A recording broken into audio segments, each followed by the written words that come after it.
Hello, everyone, and welcome to another episode of Home and Away, a podcast devoted to all things in and around the world of sporting Kansas City soccer. I am Drew Vanderplug, joined once again, as always, by my good friend Cody Welton.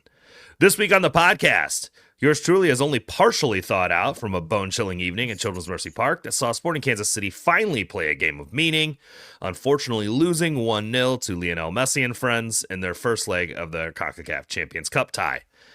This game couldn't have come at a better time for us, as it has been what has seemed like an interminable offseason, causing us to spend way too much time parsing information, and we finally have a game to see and evaluate and assess. There were a number of surprises in the lineup for this match, some due to fitness issues and others due to players playing in positions we did not expect. While the result wasn't ideal, there was a surprising amount of pragmatism, realism, and optimism regarding the performance for most of the fan base, especially from a defensive perspective against a very talented attacking opponent. Tactical Corner this week will focus on that defensive shape. While not necessarily earth-shattering, inventive, or new, it did show a remarkable amount of organization, given how few of the personnel meant to accomplish it were new to the team, and spoke to many of the references Peter Vermes made towards mentality last year, which after this game could easily be read as effort to execute effectively. Finally, we will cover a couple new items around the team before doing a quick preview of the team's season opener in MLS play this weekend in Austin. Cody, there are a lot of little details we'll probably dig into in this week's episode, wrinkles with personnel, individual performances, as well as our first looks at Dejan Joveljic and Manu Garcia in Sporting Blue. But the one I wanted to start with was perhaps the most unexpected. Jacob Bartlett getting his professional debut with the first team. We love a good defensive midfielder on this podcast. He was playing as a number 6 against Inter Miami of all teams and generally not looking out of place. He even earned a little nice, hey, I'm here too tackle on Lionel Messi at one point. So what did you think of this decision? And then more significantly, his performance in this game? I thought the decision was surprising, given his age, his inexperience, and the fact that Radia is still on the team and played the whole game really. And so I think even in retrospect, it's still kind of a surprising decision. But you can see why when you watch the game, you can see why the coaching staff thought that he was ready to go, and he displayed a lot of range. He displayed a willingness to get in and tackle. He displayed ability to read the game. He wasn't afraid to go up against Messi and Suarez. And you really, I texted you last night that you really couldn't imagine a worse scenario to get your first professional start. I mean, the weather was ridiculous, and you were playing against some of the most elite players the sport has ever seen. And, the one saving grace is that it was at home. And I thought that he acquitted himself just really well. I was really impressed with him. The mistakes he made notwithstanding, I think that's to be expected from a young player. But I mean, he didn't do anything, in my opinion, that would, bury him on the bench. He showed a lot of promise and a lot of physical and mental fortitude to really stick it out. Yeah, I think mistakes are going to happen with a 19-year-old playing in his first game against, like you said, some of the best attacking players of this generation. Yeah. You're not going to see a perfect performance from a player in that position. I think that the fact that he did as well as he did and didn't look out of place and didn't look like he didn't belong or was not up to the situation is all positive. And I think we heard Vermes allude to this in some of his press availability over the last couple weeks, the interviews that he did with the various outlets that he did. I forget which one it was, but he alluded to this. He's like, with some of these young players, we're going to see mistakes, but also, and this was actually really interesting because it's something you and I have discussed quite a bit over the last couple of years. He's like, we've had veterans that have not been immune to these types of mistakes either. And so, yeah, young players will make mistakes, but so do veteran players, and we've had a problem with that. And I think it's an interesting shift as Toby gets very upset in the background. it's an interesting shift in Vermes's, or what we've become familiar with Vermes is philosophy towards young players. It just seems like we never see them until he believes they're ready to start and play 90 minutes all the time. And instead, we see a really different mentality from Vermes about bringing these young players in. This is something when he did rebuild this team back when he started as the coach in 2009, he was much more open to bringing a lot of youth in. They did kind of a real significant rebuild and re-injected a lot of of aggressiveness and activity and whatnot into the team. And he did it with a very young base via the draft, via young signings and whatnot. And we're seeing maybe a slight reversion back to that philosophy, at least in, at some level. And it's good because this team, for as much as we talk about the pro player pathway, it has not really been a thing of significance over the last 5 years or so. Gianluca Busio notwithstanding, there hasn't been, and Jake Davis, obviously, which, as we've discussed on this podcast many times, it was almost sort of a mistake that turned out well. Yeah. It was just sort of, they lucked into it, right? That he was able to figure out how to play right back. So it's good. This is the type of stuff you should be seeing, especially out of MLS, especially out of an MLS team that cannot afford to spend $35 million on players. They have to find ways to get value on the field from places that are a little bit less they're less popular, right? Like there are places that are not, that they can't, just go buy a player for a position. They're going to have to develop them. They're going to have to create them. They're going to have to work within the margins of the availability of players. And this is a way for them to do that. And Jesus, like we went into the season going, what the hell's going to be the solution at D mid? And I think we're starting to see maybe an option that, and I don't think he's going to play 3,000 minutes at this position this year, but we're starting to see the potential of a solution there long term. Yeah, I would totally agree. It feels really good and very unfamiliar to have somebody who's that young playing in that position. Somebody that we've never heard of, and we did see Busio kind of end up in that position. I don't know that was planned either, honestly. But everything you said is right on, and you have to basically. You have to basically admit to yourself that it's unlikely that most MLS teams are going to be able to develop attacking players who are good enough to make significant impacts. And if they do, they're going to be sold, pretty quickly. And so that leaves the rest of the field, right? That's your place to look to develop players and to find value, and that includes the outside back spots, and that includes the midfield. And if you and I have wanted this team to invest in developing a young defensive midfielder basically forever, since before we started this podcast, and it's just really cool to see one playing and acquitting himself, like I said, very well.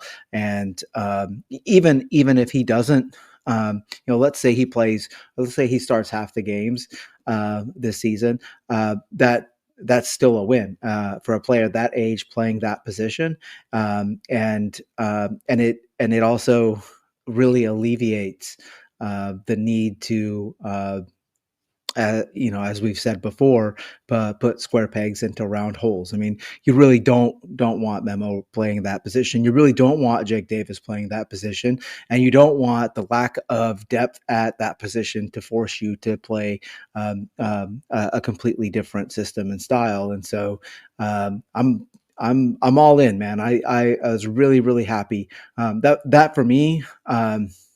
Especially from the first half, that was the big takeaway. I was just really, really pleased to see him playing and doing well, and communicating with his teammates well, and understanding, figuring it out as he went, but still not missing the situation. He dropped off at wrong times, maybe stretched at wrong times, but nothing like it was more just game reading stuff and Yeah. speed of game kind of stuff that's going to get better the more he plays.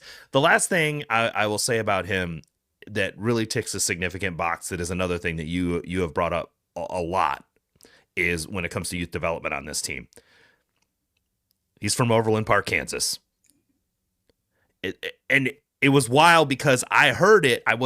When they did the announcement and they said from Overland Park, Kansas, like the fans got excited about that. Yeah. Even though there was a bunch of them, there to see Messi, there was a cheer when they said that. And there's something to that aspect, right?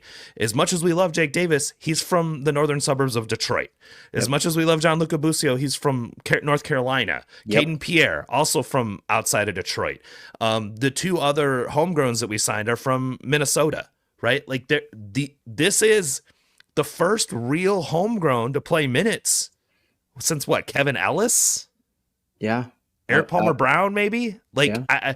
It's been a minute since we've had a player like that. I mean, I guess Cam Duke. Cam Duke is from the area, so Cam Duke is really the last one. But we did, that obviously didn't really turn into anything of significance. This is a legitimate opportunity for a real Kansas City homegrown, and it's just that there's been a dearth of those for a long time. And like I said, that was noteworthy to me that the fans responded to that. Well, I think that it's been a long time since we had Matt Beasler and Sesanovic, but mostly Matt Beasler on the field, and not only was that guy a very good to elite center back in the league, he was a hometown guy, and I think that maybe we kind of took that for granted and overlooked how significant that was, and how significant it continues to be, because he's still involved with the club and the things that happen with supporters. And I think that it really it makes a difference, especially for a team like soccer, where you have so many guys on the field, and where this area has it has a very strong youth soccer history and present. And I don't think it's anywhere near what a lot of maybe coastal cities tend to have, but it's still here, and it's still quality, and there are quality players coming out of this area who can contribute. Agreed. And it's nice to see one wearing the hometown shirt. Amen. And being a story of a hometown player too, right? Very much in the Beasler vein, where his family, big time soccer family. His brother plays for DC United. And, originally played for St. Louis, and now it was basically a starting center back in that back three for DC United all last year. Him coming through, being a ball kid at sporting games as a young kid and whatnot. It's just all that stuff. It's nice to have those kinds of stories and to see that. And it also means for a lot of those kids in the academy, they can see that and go, that could be me, right? That's a super important point. 100%. So I think there's just a lot to like about that. Hopefully we'll get to see him play, a bit more this year. Like I said, he did not seem out of his depth by any means. Not at all. Yeah. And certainly has earned the opportunity to continue to play and continue to improve his ability to play at MLS speed. I think, again, it's going to take time to develop that, but this is the time to do it. He's 19, so that when he's 23, he can play 3,000 minutes for you, right? And that's what the opportunity is. There were a couple other sort of just eyebrow raisers when it came to the lineup. The first one was something we saw in the preseason game against New York City, which is the one that I actually got to see a little bit of, which was with Tommy and Shallowy out there at wing. We sort of expected that Eric Tommy would play a lot of wing this year, given the acquisitions in the midfield, as well as just kind of looking at how they were going to play. We did not expect him to be playing left wing nominally, and he was very much playing left wing. And this was, again, with Shallowy moved to the right. It was sort of putting Eric Tommy in his best position and maybe sacrificing Daniel Shallowy a little bit from his best position, because the value is higher to have Eric Tommy in his best position on the wing. And Shallowy almost seemed relegated to figure this out, or we'll bring someone else in who can, right? And I Yeah. think that's probably the right approach. If you look at who performed at a consistently high level over the last couple years for this team, Eric Tommy is one of those players. Yep. So he doesn't deserve to be pulled off the field because Daniel Shallowy can't play right wing. Exactly. Shallowy deserves to be on the field in his best position, and Shallowy's going to have to figure it out. And Shallowy did, have some decent plays, but also struggled, I think, a little bit to impact this game. Yeah. But a number of the offensive players did. So I'm not going to put too much into it. He did obviously get on the end of that through ball and get the 1v1 and then really not do much with the shot. But I mean, still, we did see him impress on the game. But I wanted to kind of get what your thoughts were on Eric Tommy playing on the left. I don't think it had anything to do with Leibold specifically being over there with him. I don't believe that to be the case, but because he stayed there when Ndenbe came on. But what were your thoughts on Eric Tommy's first real significant foray into playing on the wing for this team? I think he didn't look great. I think that the first half, none of the attackers looked very good at all, and I really don't blame, especially Joveljic for that, because he was isolated the entire first half. The problem with both of those players playing on the wing is they're not super fast players, right? They have okay speed, and maybe they have some good foot skills and the ability to beat players 1v1. Maybe they have that. I mean, we know Tommy is always willing to try that, and that seems to have dropped off for Shallowy, whether that's due to his confidence levels or what, I don't know. But it is. I think you brought up a good point. It's putting Tommy in his best spot. That might not be the best spot for the team. I'm just gonna say that, like, the one thing that has worked predictably for this team in the last few years is that Ndenbe Shallowy combination on that side. Those two players have a really, really good rapport, or have demonstrated that in the past. And I don't think that that's something that necessarily you want to sacrifice. But your point is well made, right? If that's really what's going on here, then Shallowy has to up his game, and for last season and for frankly last night, he does not look like a starting quality winger in this league. He looks like a fine backup option, but if he can't figure it out, then he's probably going to find himself on the bench, regardless. He's going to be watching Shapi Suleimanov or Steven right, Afrifa doing right. it, right? Regardless of whether he has a rapport with Ndenbe or not.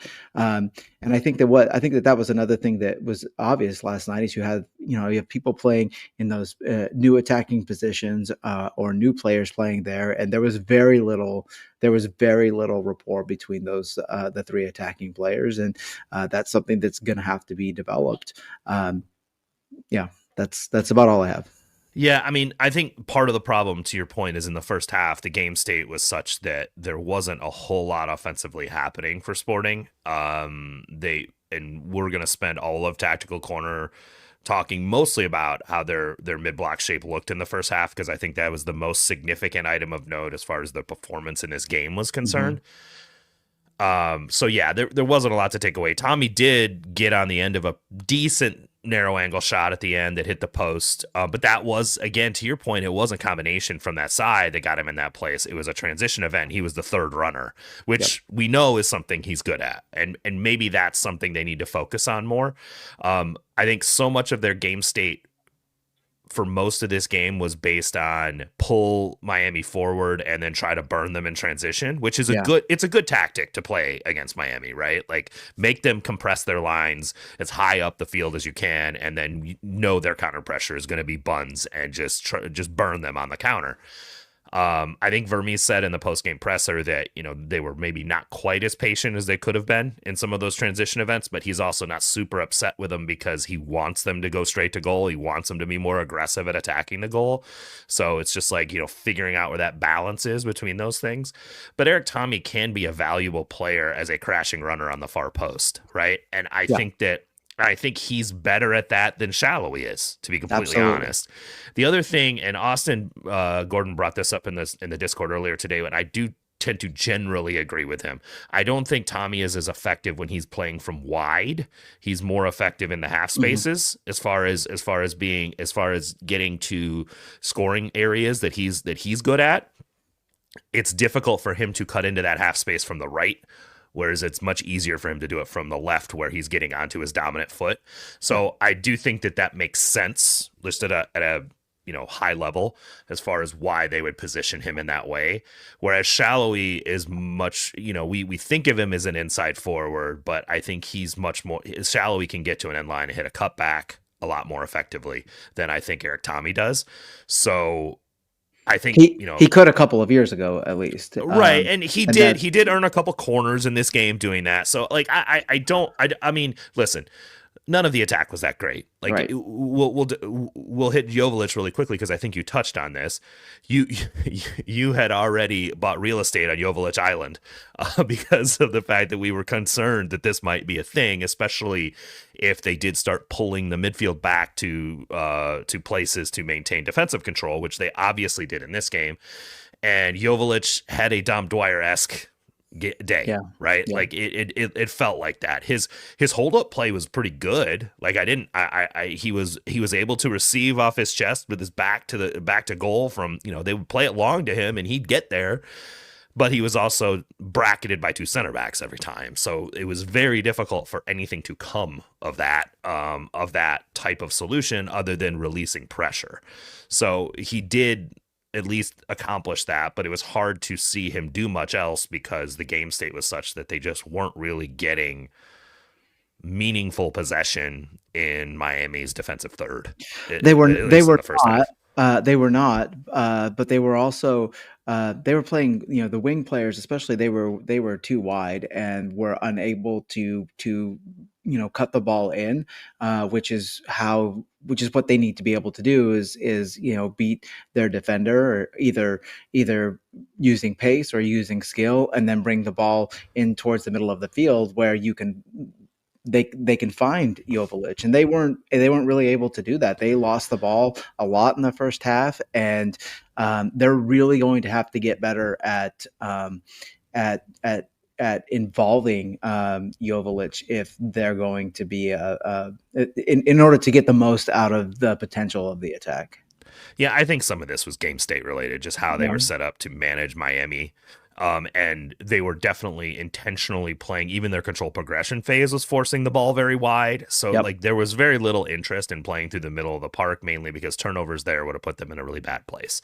Yeah. Whereas if they turn the ball over on the sideline, it's a much easier for them to retreat and get back into the defensive shape. So like I understand the the decision to do what they did, but it, like you said, it limited their ability to engage their new DP center forward. I mean, Also, they didn't have any. I mean, we're going to get to Mono Garcia at some point, but they didn't have anybody in the midfield that could do anything with the ball. right. It had to be wingers creating for center forward, and that just was not going to happen. And I will say, like, sure, attacking down the wings maybe is a good idea, but like Miami center backs have not been that great, and you have covering for them.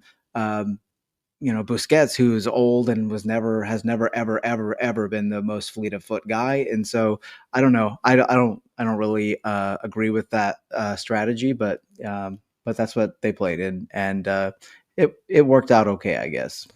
Well, given how bad this team was, as far as maintaining a good defensive posture in midfield, Vermes had to do something to Yeah. manage that, Yeah. right? That was priority number one in the offseason.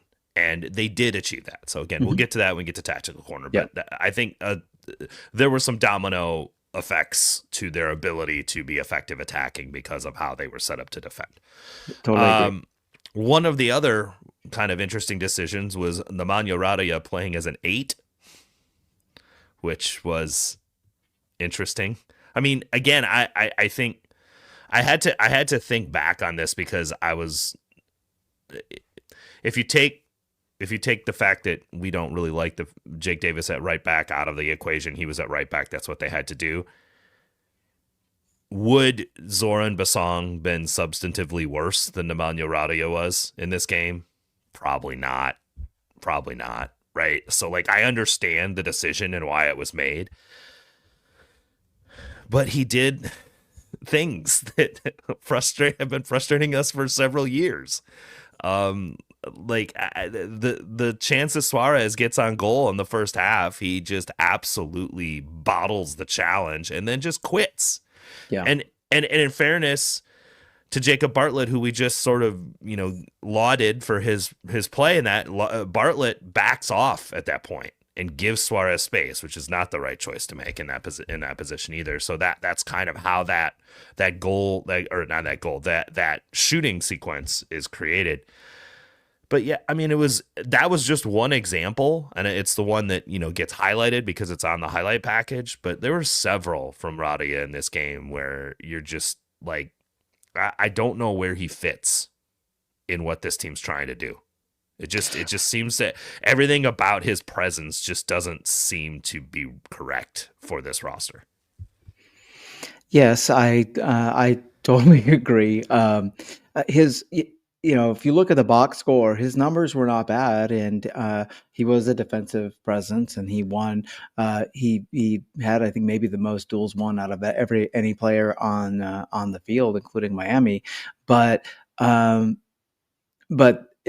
if you're watching the game, like that's not what stood out, right? Like he wasn't. It's one of those. Are you watching the games? You're just reading the stats kind of conversation, right? It's like Andre Ufantas is one of the best G+ defenders in the history of that metric, but you can watch the games and know he's not helping the team be successful. Right. Are you doing it in a way that impacts positively? And nothing that I saw from Radja last night indicated a positive impact on the team, or even a potentially positive impact on the team.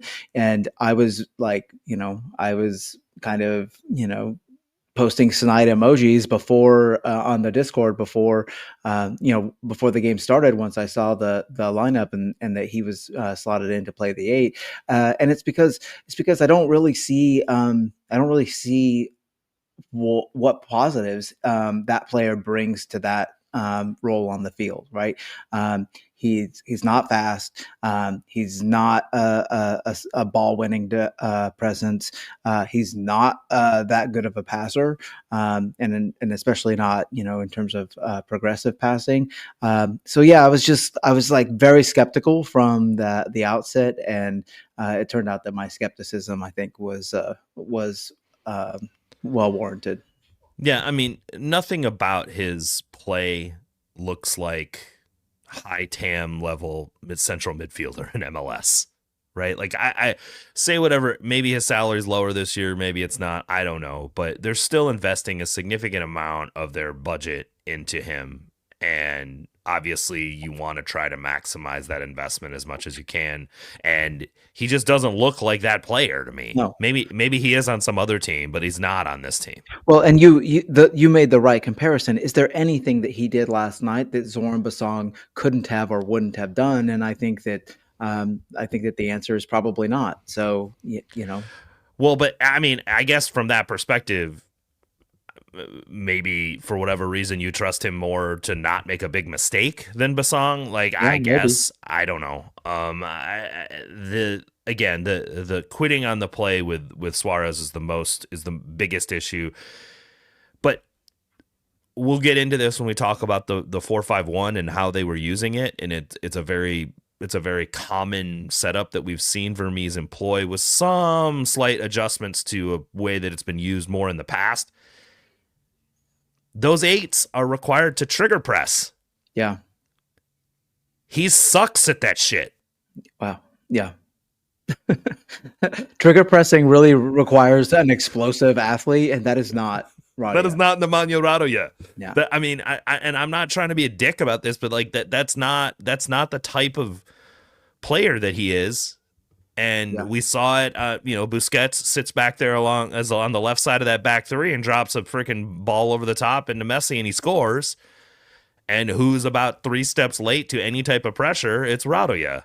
Yep. Now, granted, Tommy and Leibold have to do way better seeing that ball coming and clear it. Like, come on. Tommy especially, yeah. Yeah, Tommy totally gets lost on this play.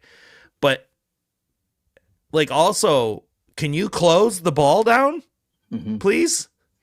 That's like your one job. Don't let the best 6 of the last 20 years just sit on top of it and pick out a pass. Yeah. So, there's number of things, and we knew that this was going to be a problem, right? You have Miami has, granted, they're in later stages of their career, several generational talents on their team. Mm-hmm. So at some point, those guys are going to find the space they want. They've been doing it for years. They know how to find those spaces and take advantage of them. So yeah, that's going to happen. But I do think that there are opportunities for this team with its true starting 11 to be more effective in some of the things that we saw in this game. And there were some limitations because of the personnel they had available to them. And I think, Radia, I appreciate the fact, let me put it this way. I do appreciate the fact that Vermes put Bartlett at his best position and moved Radia up there and made him deal with it. And so I think that from that perspective, it was the right choice. And I don't know if Bartlett's in his best, if Bartlett is in the best position to succeed, if he's next to Zoran Basong and Memo Rodriguez, right? Sure. So like, I can recognize why the decisions were made the way that they were.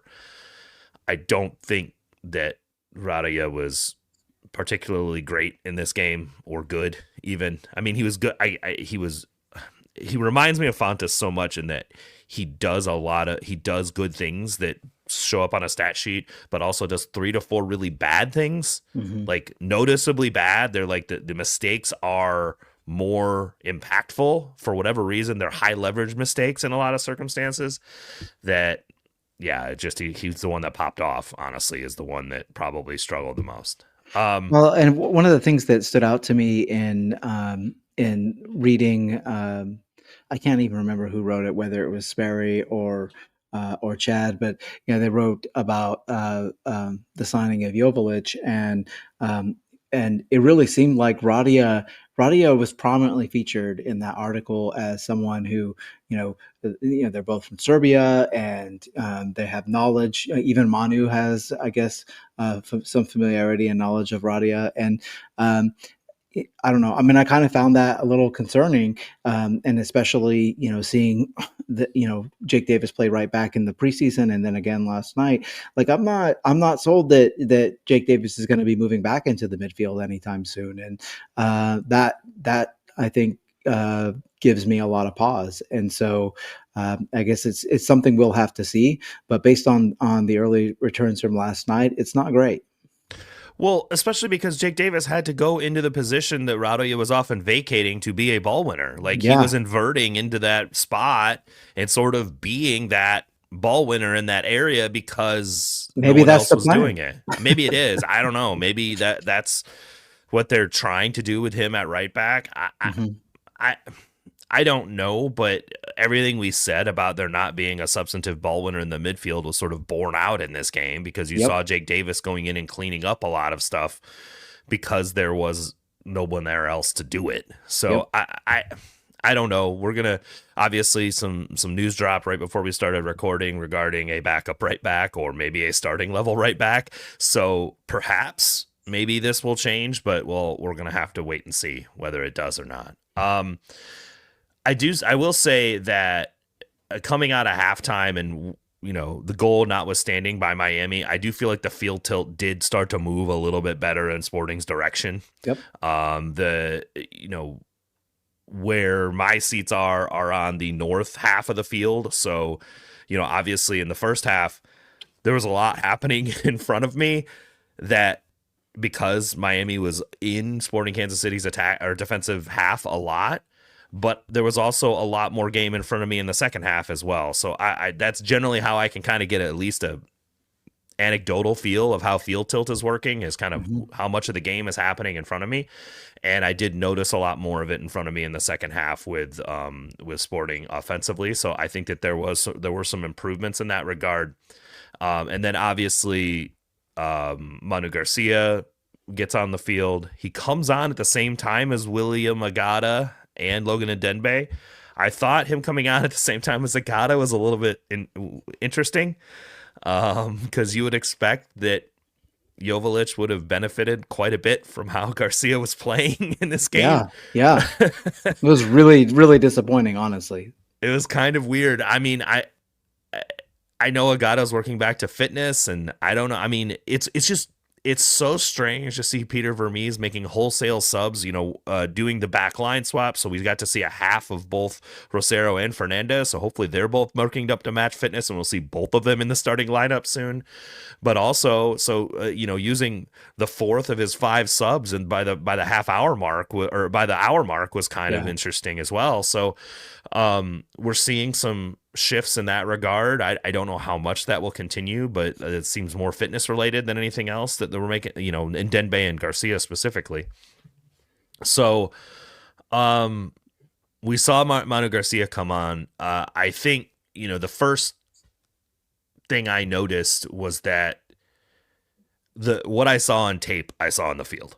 Yep. Which is good, right? He had the very fun little half turn spin out of pressure, which is something you saw a lot if you even in the highlight reel stuff, which the EDM techno highlight reel stuff on YouTube is basically a Y Scout comp put onto YouTube. That's what it is.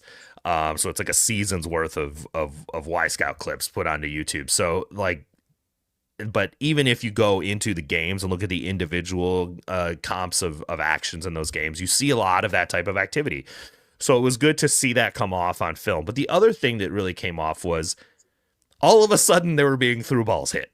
There were vertical passes being hit into space. And chipped balls. Chipped balls, quick switches. Mm-hmm.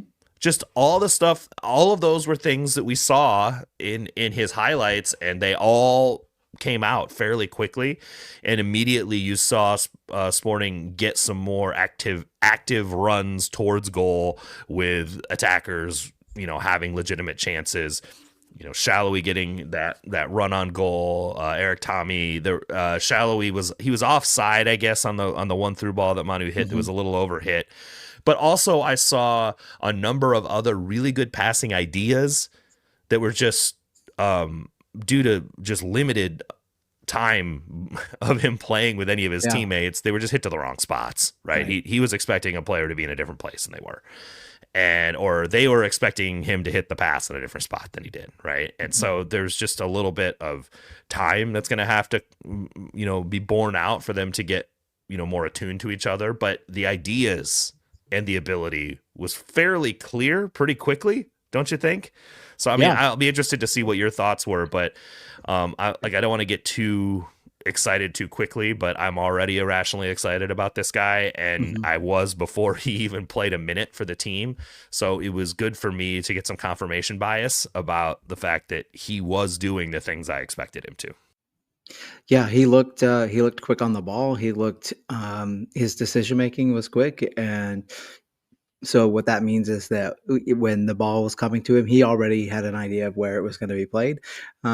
But he also, I think, demonstrated a willingness and an ability to kind of put his foot on the ball a little bit and pick out something better if a quick pass wasn't on. I'm with you. I think a really interesting and heartening performance, and I think that he's he's already displayed that he has maybe some of the best qualities of Gadi Kinda, some of the best qualities of Benny Feilhaber, and so he's kind of maybe sits somewhere in between those two players on the continuum of true 10 to roaming 8-10, whatever you want to call it. And so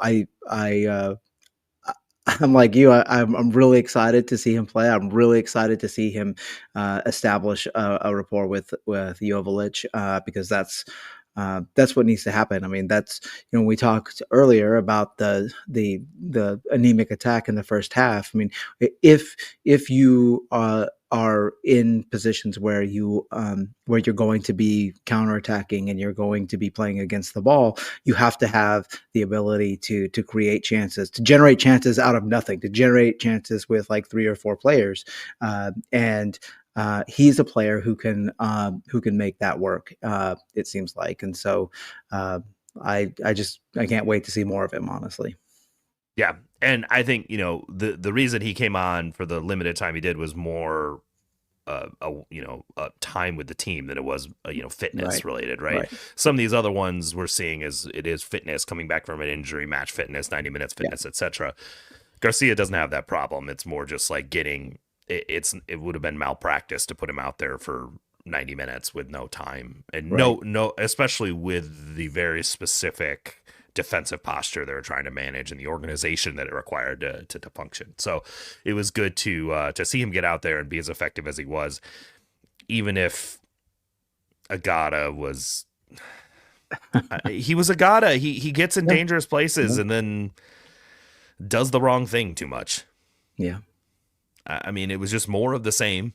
He is really effective at getting into places of danger and then getting in his head, or I don't know what it is. I really don't, but he's not there's amount of lethality to him that just doesn't exist.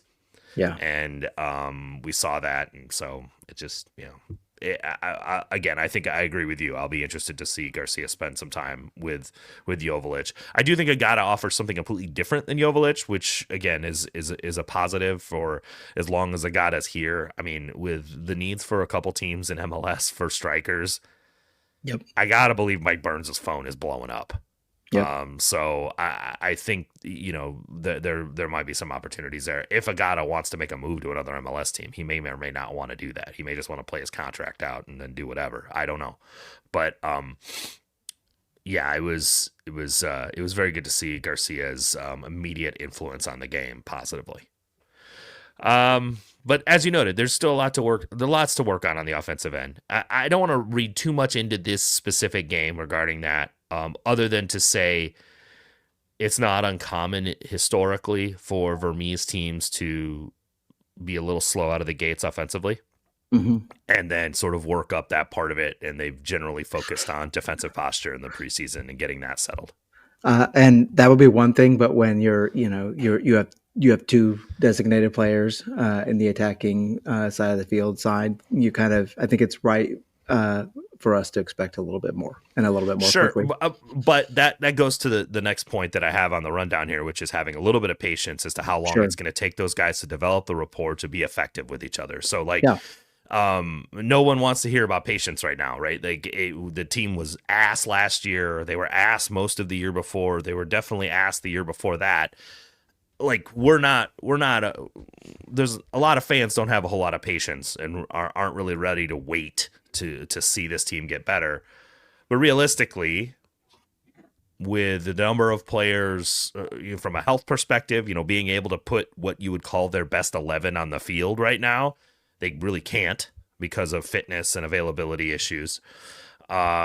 And then of the players that they have signed, they've been with the team for a fairly short period of time. So as far as being drilled in the tactical plan and what their expectations are of them, as well as developing rapport between each other, it's just going to there is going to be some time involved with this. A lot of the stuff I'm hearing kind of around the club is like, if you compare what they look like last night versus what they look like in at the end of March, there's going to be a significant significant uplift in Yeah. performance over that time as they just get more time together. I mean, assuming people stay healthy and all those kinds of things, right? But Just having two, hopefully two starting quality center backs with a run of starts together. That alone, I think, is going to do a lot for making the team play more defensively sound, but also more balanced in the attack as well. and that'll help Pulskamp a lot too, which Yeah, who had a fine game, I think. I mean, you don't like to see him get beat on the play that he gets beat by, but Messi's been amen. doing that to goalkeepers for his whole life. And It's and just to a lot better goalkeepers than John Pulskamp. Pulskamp. So Yeah, I mean, yeah, the way that Messi created just enough angle to be able to put yep. that in on the post, that's just stuff he's been doing his whole life. And Hmm. he's been doing it to world class goalkeepers. So I'm not putting too much of that on Pulskamp. I thought otherwise he was pretty good. He came off his line at the right time a few Yeah, times. Otherwise, he didn't have much to do. yeah. Honestly, He had, I he had, I mean, think, like one save basically, and if that, yeah, I did mean, he I have don't one even, save? I mean, and I don't think they gave him a save because I don't know that it because was technically on frame. right, okay, There was a shot that he got a hand on, but I don't know if it was technically on frame or not. yeah, it Anyway, wasn't because when I said that, then I was thinking to the stat sheet, and he did not have a save on the stat sheet, even though yeah, according to what I saw on FootMob, there was only one shot on goal, and that was the yeah, goal yep, for Inter Miami. So that also speaks to the defensive posture of Sporting Kansas City. But I sure. think that I tend to agree with the mindset regarding patience. Is that after this group gets a good month under its belt together, that we're going to see a more effective team as far as progressing the ball and getting it towards goal. And like I said, patience is not something a lot of people want to be,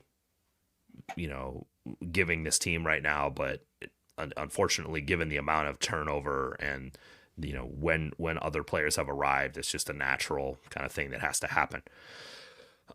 But I do think this, based on what I saw last night, as far as organization is concerned, the spoon contender stuff is a little overblown. I mean, now they could get injured and other bad things can happen, but I think so. Pulskamp said this. They released the first behind the shield of the season today, and Pulskamp's interviewed in it, and he made a very salient point, which I thought I've been thinking about a lot since he said it, which is the margins between good and bad in MLS are fairly small, right? Yeah, It's not like the difference between Manchester City and Southampton in the Premier League. Well, City is right, not that good, but Liverpool and Southampton, right? There's a chasm in yeah, quality between those two teams, right? As far as the players, their ability to execute, etc. hmm In depth, MLS, the difference between the Shield winner and the Spoon winner is generally not as wide talent-wise. It just isn't. Just the nature of the salary cap and whatnot, it's not as wide.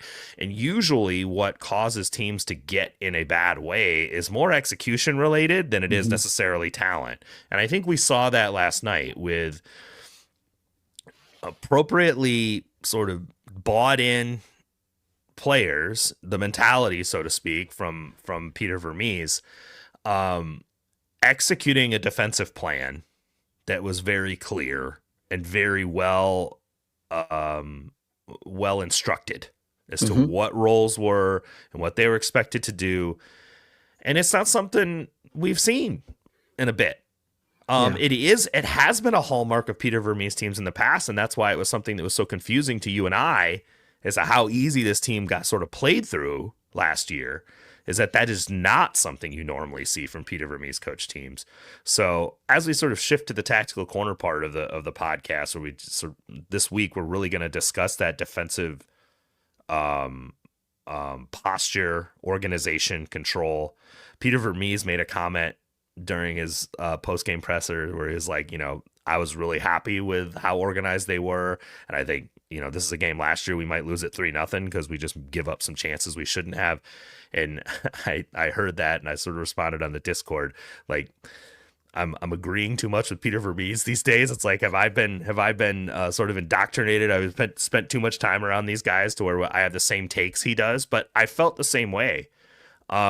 The big thing that I noticed right away, and again, a lot of the game was happening in front of me in the first half, so I really got to see it, was not just the 4-5-1 defensive shape with the selective the eights trigger pressing, right? Like that is something we've seen a lot. What I really saw was how compact their lines were. Mm-hmm. We didn't see those gaps that we It was saw a lot that was last a year. huge problem last year. It Huge was a problem. massive problem last year. So, and in my opinion, and I'll let you cook after this because I know I'm sure you've got a lot of thoughts on this. But what I really noticed was not just the 4-5-1 and just but the compact lines. But what really enabled the compact lines was that the defensive line stayed high and organized. The defensive line almost never retreated into its own 18. It was always like the top of the 18-yard box was as deep as they would go. So they never really got into a low block, really. They sort of kept Miami in sort of the top of zone 14 was when all of a sudden they would collapse and create turnovers and then spring transition events. And it was a very clear, organized idea to just keep the lines really compact, really compressed.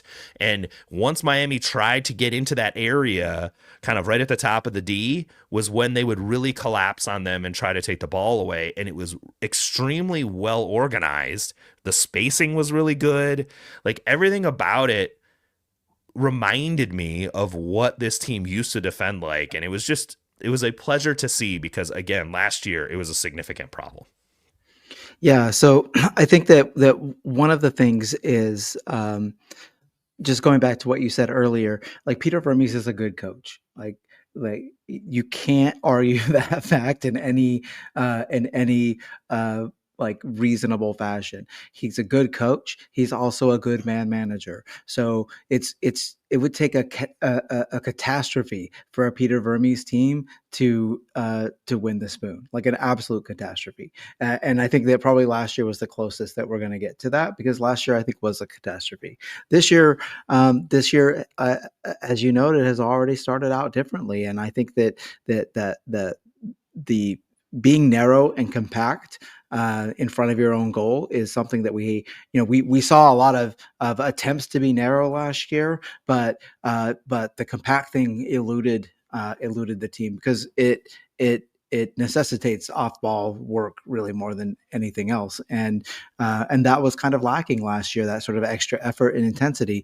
And so I think that that not only were they dropping back, but I think that that they were ready to jump passing lanes a lot. And I think that especially in the first half, you saw a lot of interceptions by guys on the back line stepping into passes that were coming their way, looking for those passes, holding the high line, being really narrow fullbacks jumping in those lanes. I saw Leibold do it. Leibold's right in front of me, so I saw him do it quite a number of times. I didn't see it. And Davis did as well. Davis did, yeah. Yeah. And so that was, I mean, I think that kind of helped take Miami off their game. I mean, it's preseason for Miami too. And so it's natural that they would be a little bit rusty. And I think that they really were. And it took a really great play by a really great player to beat Sporting Kansas City, and I think that they deserve a lot of credit for that because they were super organized, they were super hardworking, and I think that the goal notwithstanding, I thought that Leibold and Volliter both had decent games. Leibold did the typical thing where, I mean, after about an hour, you start to see him losing a little bit, right? Like he's just not a 90-minute player, man. No, like he can't play at that level for 90 minutes. Agreed. The good news is Ndenbe was at least a half hour fit, so they were able to move him. But I think you were hitting on a point that I've been making for several months now, and I feel a little bit vindicated by it, which is the team, like, and it also leads to every national pundit sort of predicting that Sporting's going to be somewhere between 13th and 15th in the West this year, which is that mindset, which is the ongoing sort of theme that, well, Sporting's defense has not been upgraded in any way. Mm-hmm. Like, it's the same personnel. And I've said this for a couple months now. Their defenders were not as bad as their defense was. Right. Their defenders are not what you would consider to be high level defenders in this league. I understand why people would be like have questions about them. We are not comparing them to some of the personnel that perhaps like Cincinnati has on their back line or somebody like that, right? Like I'm not being daft and expecting and saying that. But what I am saying is these guys don't suck as much as I think some people have made them out to suck. Mm-hmm. And there was a lot of conversation around this team over the offseason was that they need to upgrade center backs because that's why they were poor defensively last year. Mm-hmm. And I'm like, no, they were poor defensively last year because their team defensive posture was fucking terrible.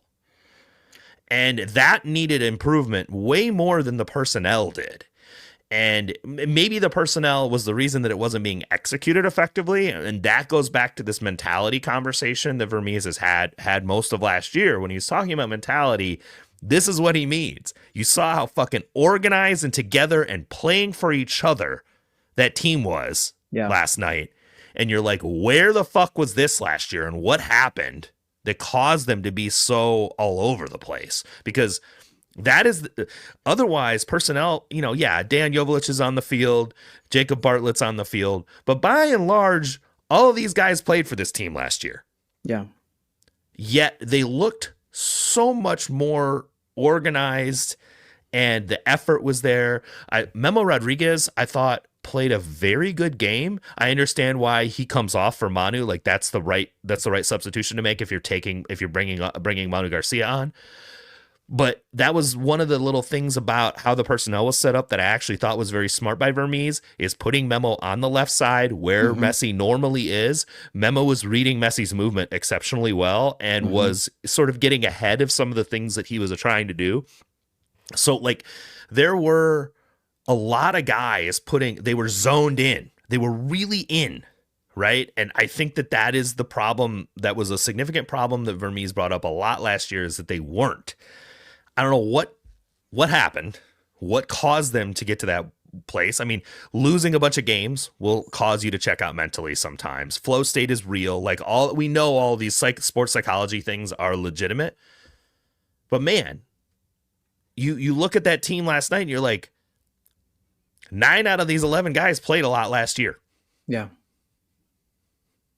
I think age and complacency have a little bit to do with it. I think that many of the players and the coaching staff have commented how this team is young and hungry, and that just kind of brings a level of intensity that you don't have with older, established, aka complacent players. And I think that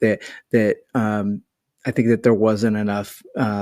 There wasn't enough people whose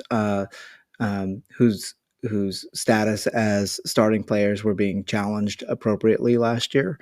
And I think that as much as coaches like to talk about competition and everything. I mean, I think that is a significant part of the issue. I mean, everybody knew that Melia was going to be starting, and everybody knew that Johnny Russell was going to be starting. And not that those players are bad players, but it does kind of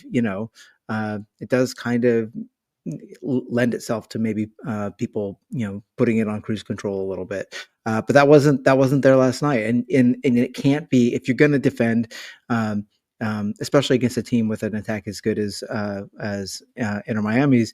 You have to defend as a unit, and that means all 11 players, right? The ideal is you have all 11 players playing defense and all 11 players involved in the attack. Everybody's doing their job, and that requires buy-in, but it also requires maximum effort, and I think that's what we're starting to see. And I mean, I agree. It's a lot better than it was last year, and hopefully it will just keep getting better. I mean, they're going to have a big test this weekend. Maybe. I mean, we'll see. I will say that it's going to be easier for them to maybe have these moments to gel as a defense early in the season, because teams are going to work on defense first, and their attacking output is maybe going to be not quite up to snuff until the season gets well underway. And so I think that now's the time to get at a team like Austin, and because when their attack gets humming, it might really be humming. And so let's look for another strong performance this weekend.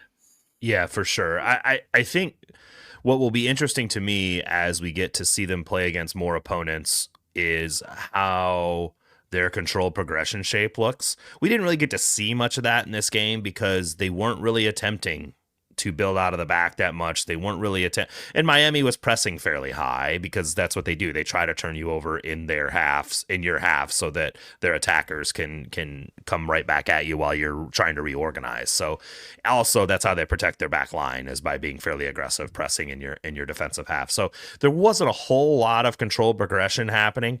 So that I will be interested to see what those possession shapes look like as they get the opportunity to do that more. But I did want to note, you mentioned Volador having a fairly decent game. It's amazing how much better a center back can look when his teammates are defending in front of him. You know what I mean? Yeah, absolutely. It's fucking weird, right? Like a guy who we thought was average to below average at center back had a very good game against a team that is extremely hard to play against, and it's because his teammates were helping him. And I think you said it very saliently. Like the team attacks as a team, they defend as a team. You have to be doing your job, and once players stop doing their job, it becomes their teammates have to pick up for them. And if there are too many of them not doing their job, it's just impossible to compensate for. So I think that, you saw last night a team that was very bought in and very much playing for each other, and that's important. And I think that can, to John Polskamp's point, raise the quality of your team fairly significantly, fairly fast, without necessarily changing the personnel. Just being better about doing your job and working as a team can have a significant impact on the floor of your team throughout the season. So hopefully this is just the beginning of us seeing this type of performance, because if they defend like that, they're not going to be spoon contenders in any way. There's no way. And so like they're not going to give up the goals they gave up last year, and they have too many quality players on the attacking end to not offset that from a goal differential perspective. So I think when people say that, I think a lot of it is born from the really flashy moves and ambition a lot of the other teams have shown, and so it causes people to kind of. Is it a lot, or is it like 5 or 6 teams? I think it's a lot. I think if you look around the league, there are only a handful of teams who have not shown that, and they're teams like DC and maybe Montreal. We don't expect Montreal to do that, and we really, honestly, at this point, we don't expect DC to do it either. I think there are a number that haven't done a ton. I think that there are some that have done a lot, which makes it look really, really significant, and a lot of flash. Right. Big flat and ambitious looking signings, whether they're actually good or not is a separate conversation. Right. But this is what Austin's going to be. Austin has some big money, ambitious signings, but whether they're actually good or not. And when all of your big money signings are in the attack and they haven't had a chance to sort of, gel and develop a rapport, that can cause issues too. So yeah, I do think that it's worth being a little bit optimistic about where Sporting sits currently. For sure. I think that I would say the performance last night, even in a 1-0 loss, and maybe again after seeing how they played last year, you're viewing everything through that lens, and that's why a lot of the predictions are what they are, because they saw how Sporting looked last year, so you're viewing it through that lens. You don't see any changes personnel wise. You just assume the performance is going to be the same. We saw a much improved performance from those players than we saw last year. If they are able to maintain that level of performance, I think this season's going to be just fine. Yeah. But they have to also show the consistency of performance, which is another problem that they had in the past. So the consistency of performance is going to have to be there. I think we will see as the team gets healthy from a, best 11 perspective, like who your first choice 11 is. if that can remain mostly healthy, that we're going to see a baseline that is going to be good enough for them to be competitive. And they've said, most of the players have said over and over, the minimum is the playoffs. That's what they're focused on, and then get there and see what we can do. And I think that that's a reasonable way for them to look at the season without going, hey, we're going to win the Supporters Shield, which I also think is irrational too, right? Like that's unrealistic. That's unrealistic. So yeah, I'm not sitting here trying to act like that they would be competing for that. But what I am saying is like, I think that the baseline can be a lot higher than what a lot of folks expect from them. I think one thing to sort of keep an eye on is how the team handles adversity. Like, I don't consider last night to be adversity. I think last night was a pretty good result, all things considered. But whenever you have a younger team and you have players who maybe it's their first opportunity to have a starting role, it's having that sort of mental fortitude when they go and get stuff can be a challenge. And so it's just, I think, worth something taking. It's worth considering, right? And the other thing I was going to ask you is, if we have a starting center back duo of Rosero and Fernandez, how many red cards are we looking at for the season? I'm actually going to set the line to like 3.5. What do you think? I mean, Fernandez definitely has a vibe of a dude that will scares the hell out of me. he's gonna hurt somebody. Danny is like one of the nicest, gentlest people on earth, but he's also erratic. Like he will go flying into some stuff that will get him in trouble. Fernandez looks like he will fuck somebody up if he feels like it, right? And so I don't know. That's interesting. Although I did find it quite funny that the guy who got the yellow card right away was actually Manu Garcia. Right. So I don't know. I mean, we'll see. But yeah, we definitely got some. I'm good with that though. I like tough center backs. I like it that way. I mean, just you got to find a way to manage it at a certain level. But yeah, I mean, I would prefer to have some bite in the back line versus not. Absolutely. Okay, let's move on to potpourri, just like your favorite Jeopardy category. We got a few topics to discuss in and around the Sporting Kansas City MLS soccer sphere. The first one actually we'll do is the news of the day, which is perhaps addressing our concerns with Jake Davis playing too many minutes at right back. Andrew Brody picked up off of waivers from RSL, and I do have to say that I kind of went hard after Mike Burns and the staff are doing sort of a shitty job of building out their roster and putting themselves in a position where they couldn't sign an international player for that position and then are left with playing Jake Davis a bunch because they go and claim Andrew Brody off waivers, who is obviously a very experienced right back, has played over 2,000 minutes the last 3 years for RSL. RSL does have a fairly a cornucopia of fullbacks on their roster right now. So for them, I understand moving him to waivers and getting at least a senior roster spot freed up, even if it's not much of his salary.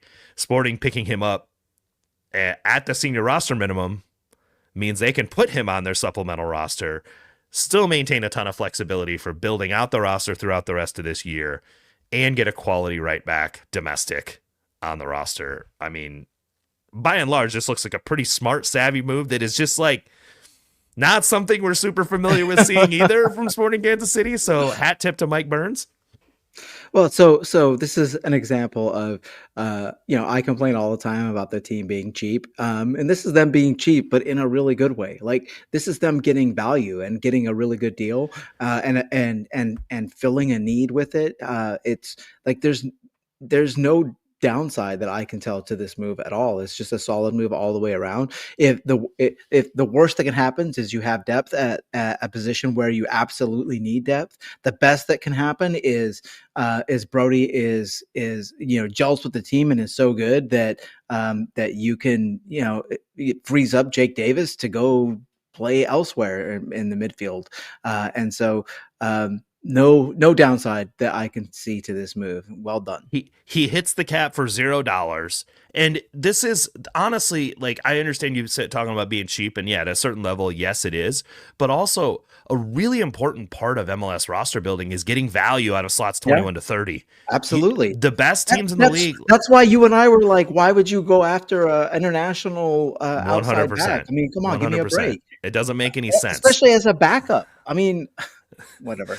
Yeah. So anyway, we did not see the full plan. Them forcing RSL to wave a right back and then pick him up. No, but realistically, it is a very good, very savvy move that makes a lot of sense, solves a problem that they have. And you're right. I mean, and Brody also brings some interesting capabilities to that position as well, especially in the attack. So like there's some Upside. value there, right? Yeah. I mean, but he's a 29-year-old veteran right back. You've got no risk long term with him because he's out of contract at the end of the year.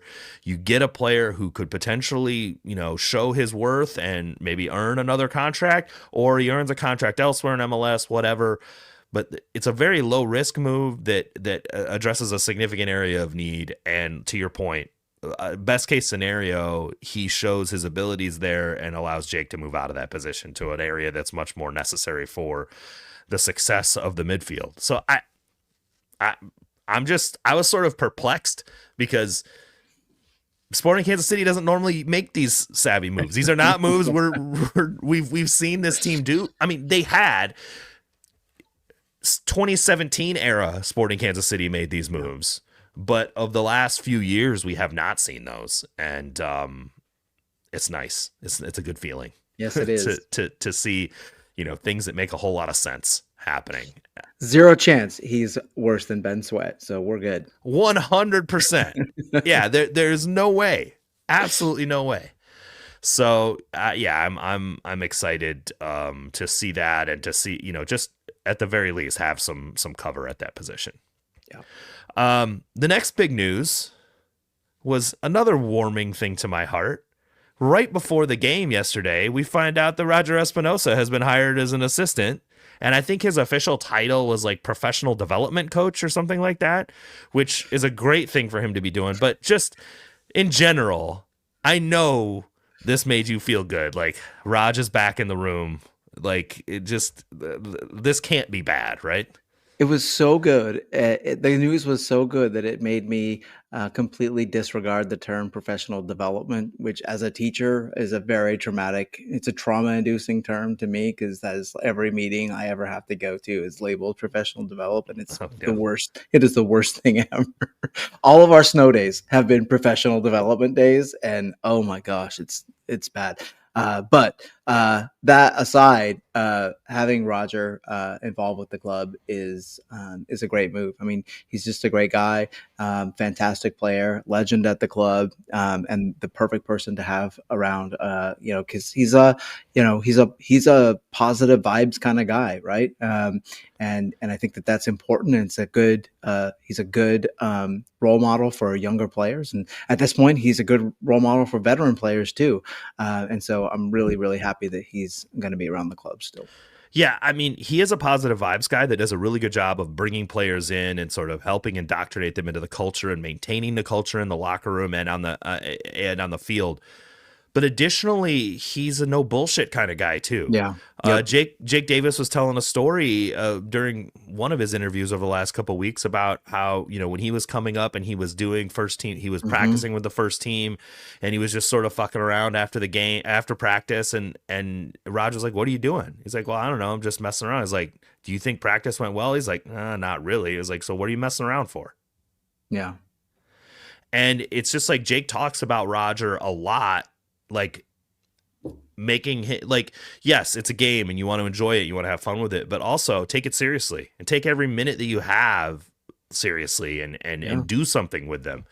And like there's a level of accountability that Raj brings to the table as well. And we know how accountable he was to his own play and how tenacious he was on the field. Like you have to believe that he put that level of work in off of it, and he's going to expect that of the players of this team. And there's just a baseline of that he brings that I think is going to be valuable. I mean, they've said over and over about how big of a thing or how big of a personality he was with the team as far as bringing new players in and being gregarious and be able to interact with them and all that stuff. And I can tell you wholeheartedly, like Raj is like the easiest person to talk to on earth, but also like teaching them the values and holding them accountable and making people responsible for things is also something that he's going to do and instill that in players. And he's going to command respect. And I think that just all of those things are just really, really good things to have on the coaching staff. And I'm just glad to see him continue around the team because he's, one of my favorite players of the time that I've been watching this team and been a fan of it. And so it's good to see him have the opportunity to continue that within the locker room. And I think Raj is one of those guys that, would he have aspirations of being a head coach someday or something? Sure, maybe. But I also think Raj is one of those guys that would be totally cool just being the guy keeping the culture alive in that locker room for 20 years, right? Like he would be good with that as well. So I just think that it's just a really good fit and very heartwarming news to see before the game yesterday. What else happened? The Galaxy have some sort of crazy cap situation going on to where they are now doing GAM loans with DC United. 25% interest GAM loans. So they traded DC United, as they traded with DC United to get $100,000 a GAM right before roster compliance date. And they're paying them with $125,000 a GAM next year. Wild. I mean, you got to be cash strapped in ways that I could not possibly understand. I mean, this is like payday loan kind of shit they're doing right now, man. It's like, I'm gonna get paid soon. Again, you give me some money now. What's the JG Wentworth ad? Right. 877 cash now. Did they call that number? Because seriously, like that is what it feels like. And I'm a little surprised by this because most of the research I've been able to do regarding the cash for trades thing is that when they got Joveljic, they could have converted all, 3 million of that into GAM. So I'm a little confused as to why they're so cash strapped, unless ownership was just like, no, you're not allowed to use that money for GAM. It's got to go back in the bank. And maybe that's what happened. I don't know, but the things are obviously pretty tight. They cut Sean Davis after trading for him. Yeah. And now they're getting GAM loans. So it's obviously a pretty bad situation for them. And I don't know what to say. They use the mechanisms really well to stack their team, but with Joveljic and Gabriel Peck sort of aging out of some of the designations they were under, things got pretty tight pretty fast. And that Marco Royce signing last summer seems a little bit like unnecessary. Yeah. maybe it's certainly putting him in a tough spot this year, and it's hard to think that Royce is going to play 3,000 minutes for him this year. You know what I mean? So it's like I don't know what's going to happen, but I thought that was pretty funny. That was the most MLS transaction of all time, by the way. And you're totally overlooking the team giving them that GAM is a team that, theoretically could probably use it to buy better players because they're going to be a wooden spoon contender for sure. Well, that team is also still taking on like 1 point. They have a DP slot covered by a player that's playing for Atlanta United. Yeah, right. How crazy is that? So, I mean, anyway. It's MLS, man. I mean, it's MLS, and it was a very MLS move today. So I thought it was noteworthy. The last thing I wanted to cover is some of the reporting we're seeing about how refereeing is going to be managed next season, as well as some of the interactions that's going to like how interactions happen with the pool reporter and whatnot. So we've seen a slide from a presentation that said that, and these presentations are given to all the teams before the season, and so I think it got leaked on Reddit or something like that. That talked about. And this is something we've seen in some of the UEFA competitions, as well as I think the Bundesliga is doing this now, where only the captain can talk to the center referee. So after a decision, if you get that sort of mass confrontation nonsense that we've seen a lot, it's become really bad, honestly, with players surrounding refs and kind of getting after them. We get Jude Bellingham telling people to fuck off. Like, there's all kinds of stuff happening that, like, it's getting a little bit ridiculous. And I understand that refereeing and arguing about refereeing is just a common thing in sports. Like, I get it. But at a certain level, we got to like dial the intensity back a little bit on this. And players and coaches have been part of the problem, in my opinion, and have been increasingly part of the problem recently. And so now my understanding is what the format is going to be is if players try to surround the ref to talk to him about a call, he's going to warn them and tell them to move back and motion the captain forward to talk. And if they continue to try to talk to him, that they will be given cautions, and then cautions, and obviously 2 cautions, they be sent off. So, I mean, the goal here is to kind of eliminate this mass confrontation thing that happens around referees every time a foul happens they don't like. And I will be interested to see how this is actually managed in games. How, like, do refs, allow some time for guys to get used to it, or do they just snap to it and start really enforcing it fairly aggressively? But if they do enforce it aggressively, it's not going to take long for those guys to figure it out. Like, this is my thing about this stuff. It's like for 5 years, every year they were like, we're going to stop delaying restarts, right? We're going to start and then for like 3 games they yellow card it, and then they stop because everybody gets mad about the yellow cards. And I'm like, no, just push through it. If you do about 10 games of this and are very consistent about yellow carding delayed restarts, these guys will stop. I promise you they'll stop. It will not take 10 games. It would take just a handful and it would be over. Just don't back down. If you say you're going to do something, do it. Be consistent about doing it, and they'll stop. And I think the same thing here. So I think if I'm pro referees, because I hate this when there's 6 players surrounding a ref bitching about a call. It's one of my most hated parts of the game. Yep. If he starts pushing him back and cautioning him for doing it, they'll stop pretty fast. Yes, they will. And we'll eliminate a part of the game that I just can't stand. It also adds to a ton of stoppage time. There's all this bullshit that happens while a guy's holding onto the ball. Just move on. I mean, calls happen. You're going to disagree. Whatever. It's part of the game. It's part of the game, especially in soccer. It's such a dynamic game, man. I've heard somebody say before, like, you could put like 2 centers on the field or something so they could see the game better. And I'm just like, no, this is just part of it. This is part of it. You have VAR to fix the big problems. Otherwise, just move on. Play. Like, absolutely. One of my favorite parts of soccer is the clock doesn't stop. The play continues. You just move on and keep going. Me too. Yep. Absolutely. And I don't want it to turn into the NFL. Totally agree. So, anyway, I'll be interested to see how this plays in practice. The other one that popped up that was very interesting to me also is this remote digital system for the pool reporter to submit questions to the refs after the game about calls.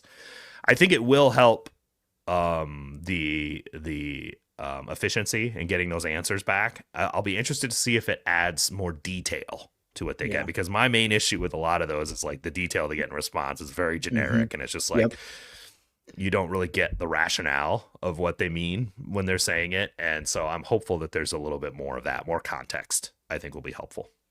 We'll see. Yeah, I have nothing to add. I think that it's a good thing, and as long as it's routinely enforced in a balanced way, I think that all those things are good things. I think they should make Mark the pool reporter for all of them. Just let him. Mark could be the person responsible for all referee questions. Yeah. Yes. I'm sure he would volunteer. Yeah, it would be really entertaining. Actually, but he would definitely not want to use the system. He'd want to go in their locker room and talk. He would. Yeah. Absolutely. All right. Let's move on to one thing to look for. We've alluded to this a little bit already. That's Sporting Kansas City heads to Austin this on Saturday. So they've only got 2 days off before they got to go to Austin for the first game of the season in MLS. As you sort of alluded to, Cody, Austin, this is probably the right time to catch them. They've brought in some significant signings, right, with Urzuni and Brandon Vasquez, but neither of them have been with the team very long. They've, made some significant changes, new coach, new GM. Like there's a lot going on here. But like they're going to be in a part of their season where they're still working to build that rapport, to build that effectiveness with those attacking players. This may be the right time to meet them. I don't know. I think Zuni's probably going to be good. I don't know about Vasquez. I'm still kind of on the fence about that one. Like, I understand he is a proven MLS player, but he is a very specific type of center forward. Yeah.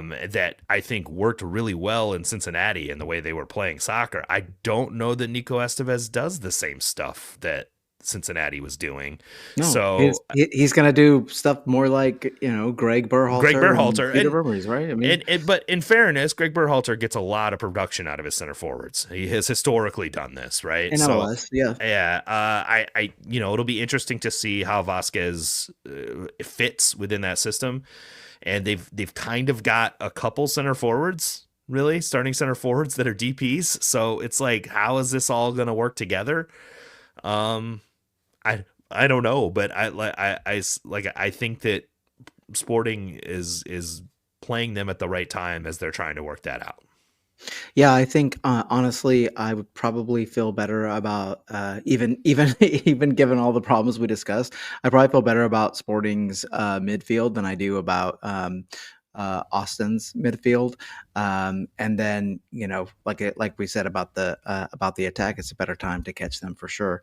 And so I think that I think that it's going to look a lot like playing a team that looks like Sporting Kansas City. I think that there's going to be a lot of that kind of dynamic to the game, and I have no idea what to expect from starting lineups, and I have no idea from Sporting Kansas City's perspective, at least, and I have no idea what to expect from the attack if they're going to be start more on the front foot than they did against Miami. Since they're on the road, I would kind of doubt it, but.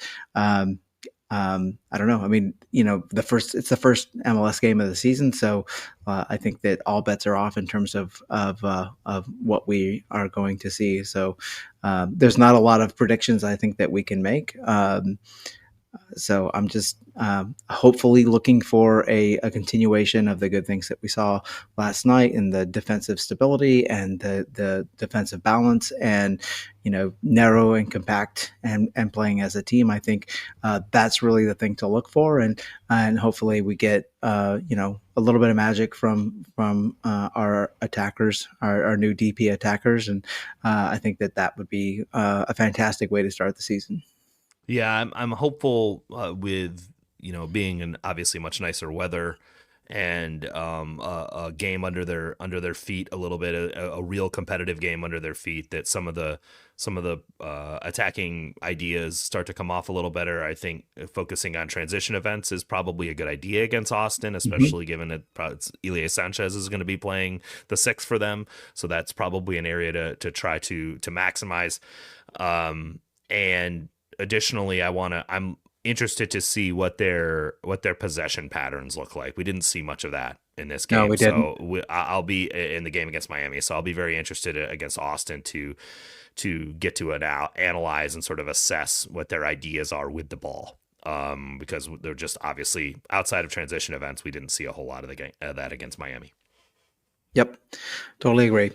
And you should all, come watch it at the home and away watch party. So that is correct. We will be at River Bluff Brewing in the River Market. The details are in the Discord. So once again, this is your reminder to go check the Discord. And a number of the Discord members will be there. So we're gonna check out the game and have a few beverages and hopefully see the good guys in blue have a good start to the season. Let's do it.